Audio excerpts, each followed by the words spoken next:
Hello बच्चों, good evening. मैं उम्मीद करती हूँ कि आप सब बहुत ही अच्छे होंगे।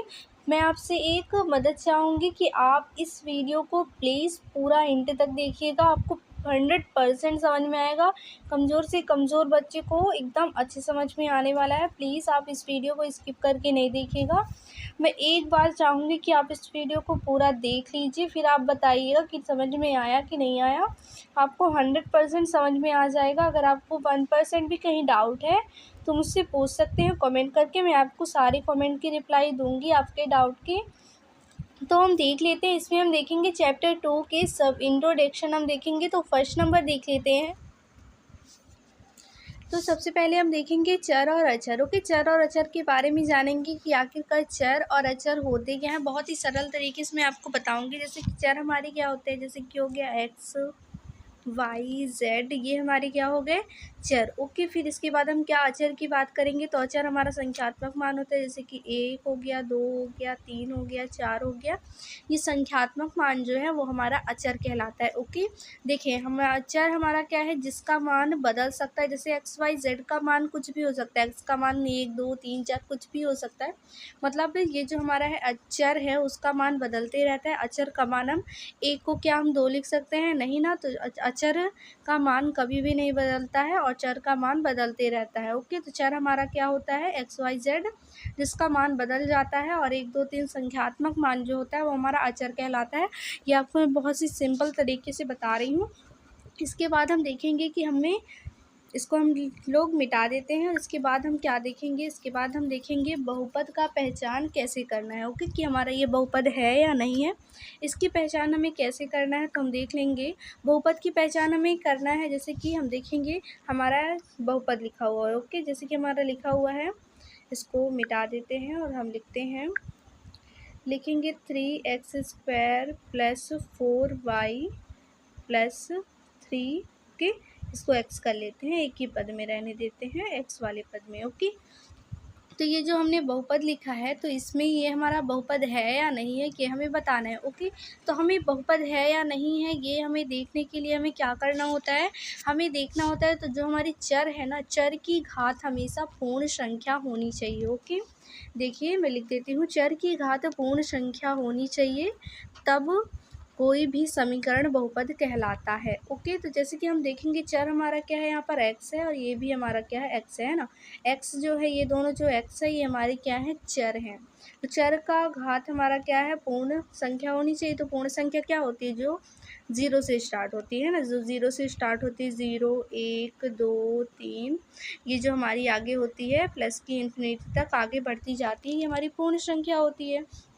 तो हम देखेंगे x की घात मतलब चर की घात 2 है, तो ये हमारी पूर्ण संख्या है। और यहाँ पे x की घात हमारी क्या है, 1 है, ये भी पूर्ण संख्या, तो ये हमारा क्या है, बहुपद है। ओके, और जैसे कि बहुपद नहीं है, ये वाला एग्जाम्पल देती हूँ मैं आपको। जैसे कि हम ले लेंगे 3x की घात -1 + 2x + 4। ओके, ये जो हमारा समीकरण मैंने लिखा है ये हमारा क्या है, बहुपद नहीं है, क्योंकि हम चर देखेंगे। जैसे कि ये x हमारा चर है, इसका घात देखेंगे -1 लिखा हुआ है ना, -2 कर देते हैं, -2 कर देते हैं, क्योंकि पहला वाला पद 2 के घात का है तो उसके बाद वाला पद 1 की घात का है, तो -2 कर देते हैं। तो -2 हमारा जो है पूर्ण संख्या में नहीं आता है, इसलिए ये क्या है, बहुपद नहीं है। तो बहुपद कब होता है, जब चर की घात पूर्ण संख्या होती है, वो बहुपद कहलाती है। ओके, तो हमने जाना कि बहुपद की पहचान कैसे करना है। इसके बाद हम आगे देखेंगे बहुपद के पद। ओके, बहुपद के पद देख लेते हैं, इसको मिटा देते हैं और बहुपद के पद देखते हैं। जैसे कि बहुपद के पद। ओके, बहुपद के पद जैसे कि हम देखेंगे, जैसे कि हमारा लिखा हुआ है 4x। ओके, तो ये हमारा क्या होता है, एक पदी बहुपद। ओके, फिर हम क्या करेंगे, जैसे कि हम ले लेते हैं 2x + 4। ओके, तो ये हमारा क्या होता है, द्विपदी बहुपद। ओके, और जैसे कि हम ले लेते हैं 3x² + 4x + 3, ये हमारा क्या होता है, त्रिपदी बहुपद। ओके, तो इसी तरह हम आगे करते जाएंगे। तो इसमें देखेंगे पद की बात हो रही है ना, जैसे कि इसमें सिर्फ एक पद है, इसमें कितने पद हैं, 1 और 2 पद हैं। इसमें कितने हैं, 1 2 3 पद है, तो ये 3 पद हो गए।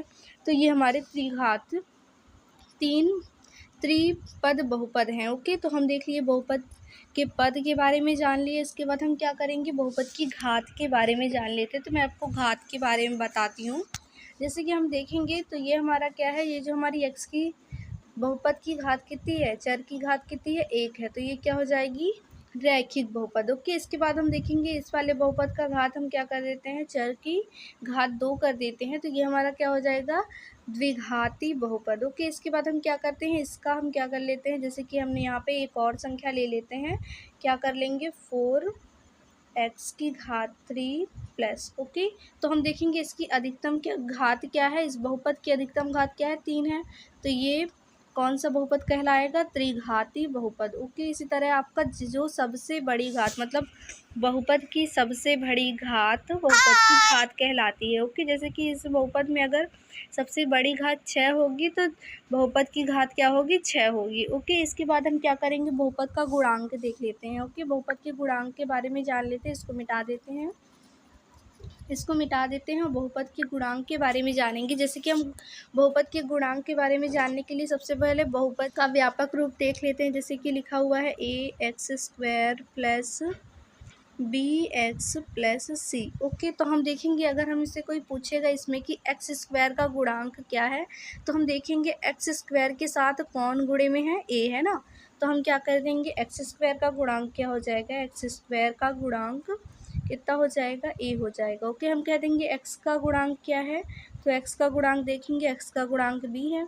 इसी तरह अगर हम संख्यात्मक समीकरण लेते हैं, जैसे कि हम संख्यात्मक समीकरण लेंगे, क्या लिख देंगे, जैसे कि 4x² plus 3x plus 2। Okay, ये हम संख्यात्मक बहुपद ले लिए हैं। तो बहुपद ले लिए हैं तो इसमें हम क्या कहेंगे, x² का गुणांक कहाँ है, x² गुणांक क्या है, तो x² का गुणांक क्या है, 4 है। ओके, तो हम इसको क्या कर लेंगे, इसको मिटा देते हैं। इसके लिए हम संख्यात्मक वाले समीकरण के लिए लिख लेते हैं। तो x² का गुणांक क्या हो जाएगा, 4 हो जाएगा।